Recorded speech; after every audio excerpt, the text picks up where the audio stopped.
يا نفس إن لم تظفري لا تجزعي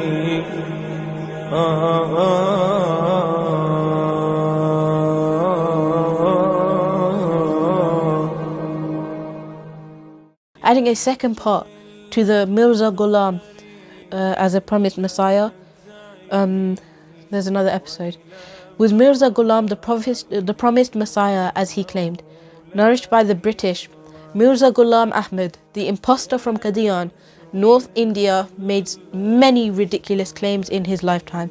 Besides claiming to be a prophet and a revivalist, he also claimed to be the Mahdi and the promised Messiah, though he was nothing but a liar. Thus it was though necessary to include a short summary which will act as a comparison between Mirza Ghulam and the real Messiah, so that no Muslim is misled into believing in him. Mirza Ghulam and the true Messiah. We learn from the hadith of Nawas ibn Saman radiallahu anh, which can be found in Muslim, and from the hadith of Abu Umama al-Bahili radiallahu anh, which can be found in Ibn Majah, the following regarding the promised Messiah. The promised Messiah's name is Jesus, and his mother's name was Maryam. The Mahdi and the Dajjal will already have appeared before his descension. He will ascend from the heavens to the white minaret in the east of Damascus, wearing 2 garments slightly dyed with saffron, and his hands will be placed on the wings of 2 angels.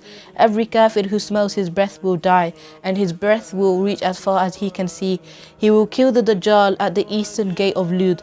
The barbarous tribes of Ya'juj and Ma'juj will appear in his time, and the promised Messiah will take the believers to Mount Tur for their protection. He will elevate Islam by breaking the cross and bringing an end to Christianity.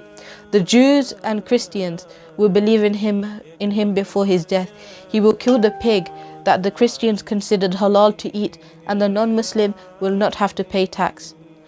Wars will cease in his time, as everybody will be in complete agreement with one another.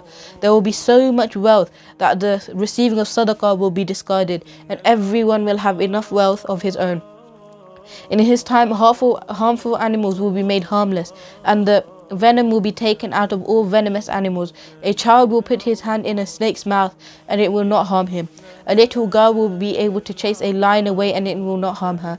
The earth will sprout with vegetation and will produce fruit in such abundance that large groups of people will gather to eat at a bunch of grapes or pomegranate, and it will suffice them. From the hadith of Abu Harith in Muslim, we learn that the promised Messiah will perform Hajj and Umrah from a place called Roha. From the hadith of Abdullah bin Amr, we learn that he will be buried next to the Holy Prophet ﷺ. Mirza Ghulam fulfilled none of the above condition. His name was Ghulam Ahmad and not Jesus.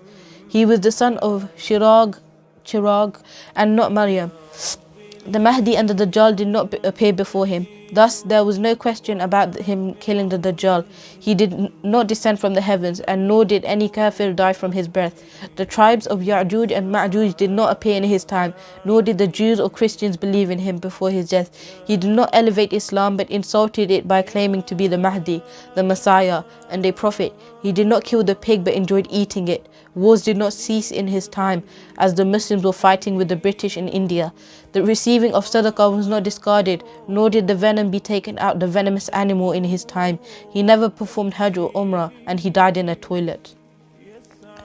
I am sure by now that you have easily come to the conclusion that Mirza Ghulam Ahmad was not the promised Messiah, but an impostor and a liar whose aim and purpose in life was to keep the British content.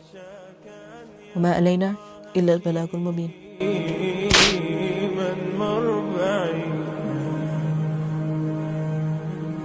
كل الذي يرجون فضلك أمطروا